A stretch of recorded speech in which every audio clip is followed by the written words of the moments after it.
Ami du camp dans son roman. C'est une aventure ambiguë de la part de M. le procureur et de ses distingués substituts. Donc, il vous appartient, M. le Président, de mettre un terme à cette aventure ambiguë de la part du procureur, en tout cas du ministère public, qui s'obstine à poursuivre à tort des innocents pour des infractions de droit commun et se rétracte à la dernière minute pour solliciter une prétendue requalification des faits poursuivis en crime contre l'humanité. Donc, vous avez l'impérium, vous êtes souverain, vous avez le pouvoir de mettre un terme à cela. En résumé, Monsieur le Président, honorables assesseurs, contrairement aux multiples accusations sans preuve arguées contre le colonel Blaise, nous attirons votre attention que le colonel Blaise n'a pas fréquenté le centre de formation de Kaléa en 2009. Il n'a été ni formateur, ni encadreur, ni instructeur, ni superviseur des recrues du CNDD. Il n'a pas été éclaireur du CNDD dont il n'était même pas membre.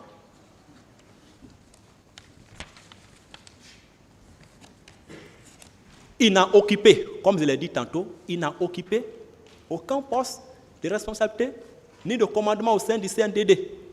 Il ne relevait pas de la prétendue garde parallèle au cercle restreint du pouvoir.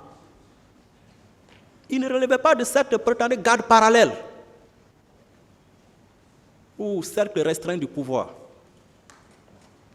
Quelqu'un qui n'avait même pas un véhicule de déplacement, même un véhicule, qui était même en location.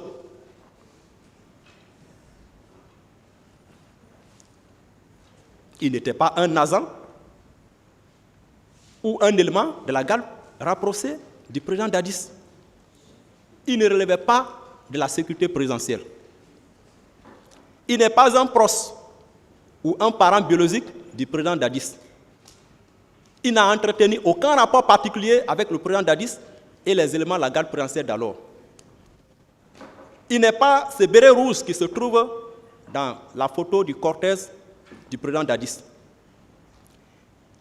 Il n'est ni concepteur, ni planificateur, ni organisateur, ni exécutant des crimes commis le 28 septembre 2009. S'il y a existé, comme nous entendons de l'autre côté, s'il a existé un plan commun de conception ou une planification, une prétendue réunion préparatoire, le colonel Blaise n'est nullement impliqué dans ce fameux plan. Il ne connaît nullement ce plan. Il ignore les prétendus concepteurs ou planificateurs et leurs exécutants. Il n'a nullement prémédité ou monté des guet-apens à dessein d'ôter la vie à qui que ce soit, ni violenter aucun manifestant ce jour 28 septembre 2009. Il clame son innocence. Il ne détenait aucune arme ce jour. Il n'a dérobé aucun objet ce jour. Il n'a donné aucun ordre, ni exécuté l'ordre de qui que ce soit, à dessein de réprimer la manifestation de ce jour. Il n'est pas un meurtrier, ni un assassin. Il n'est nullement complice d'aucun acte de viol ou de violence sexuelle. Ce président. Il n'a administré aucun coup, ni exercé aucun acte de violence, de surcroît fait des blessures, blessés manifestants ce jour. Rien. Il n'a fourni aucun moyen. Il n'a apporté son aide ou son assistance en pleine connaissance de cause à un quelconque présumé violeur. Monsieur le Président, honorable membre du tribunal, le colonel Blaise est choqué. Le colonel Blaise est choqué. Il souffre dans son âme. Son cœur pleure quand il entend ces accusations alléguées par le ministère public contre lui, sans la moindre preuve, à dessein de le diaboliser devant vous, devant l'opinion nationale et internationale. Il est choqué. Son âme est meurtrie. Son cœur pleure. Il est choqué.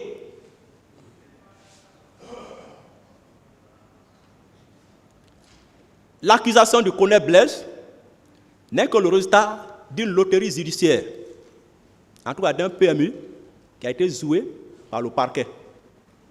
Malheureusement, le ministère public a parié sur le mauvais cheval. C'est un mauvais pari.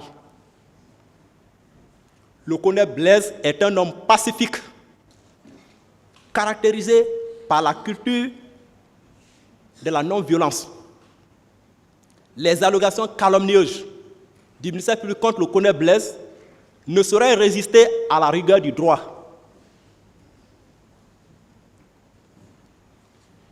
C'est du sable mouvant qui doit s'écrouler et disparaître par l'acquittement du colonel Blaise Goum.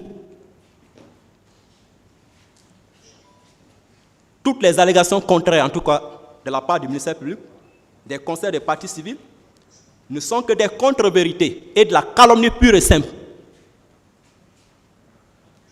Comme le disait l'homme de l'art oratoire, Charles Blé Goudé,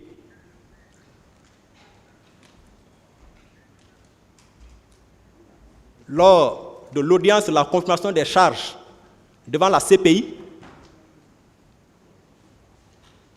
le colonel Blaise n'est pas la honte de sa génération. Il refuse qu'on le jette dans la poubelle de l'histoire par des allégations calomnieuses. Il n'est pas la honte de sa génération. Sa génération est fière de lui, de ses formations, de ses compétences et expériences professionnelles, de ses vertus morales. Il n'est pas la honte de sa génération. Donc il refuse qu'on le jette dans la poubelle de l'histoire par des allégations calomnieuses sans preuve, par des contre-vérités.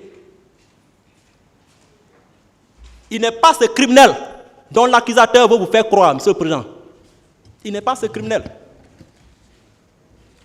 Le ministère public devait avoir le courage, l'honnêteté intellectuelle et même professionnelle de reconnaître son échec dans ce dossier.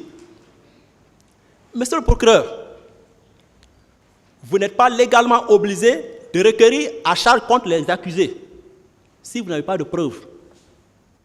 Vous n'êtes pas obligé par la loi. La loi même vous donne la possibilité de requérir à décharge lorsque vous constatez qu'il n'existe aucun élément de preuve, aucune pièce à conviction de nature à établir la culpabilité des accusés.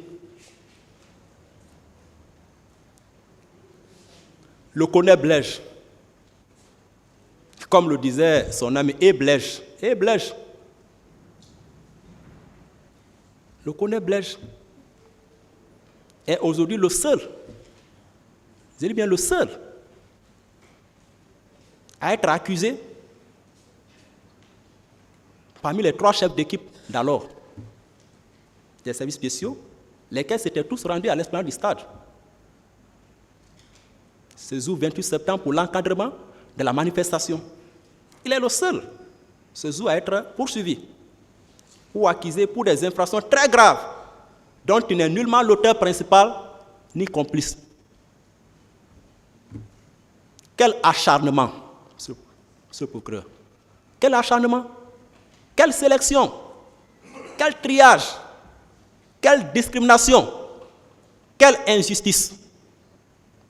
Et pourtant, la justice est l'un des 3 mots sacrés de notre devise, la devise en tout cas de notre chère patrie. Donc, colonel Blaise Goum est l'un des dignes fils. Par son intégrité et son patriotisme. Je me suis engagé, Monsieur le Président, je me suis engagé dans cette bataille judiciaire pour l'obtention de la liberté de cet homme qui ne cesse de clamer son innocence. Il mérite cette liberté et je sais qu'il obtiendra cette liberté qu'il a d'ores et déjà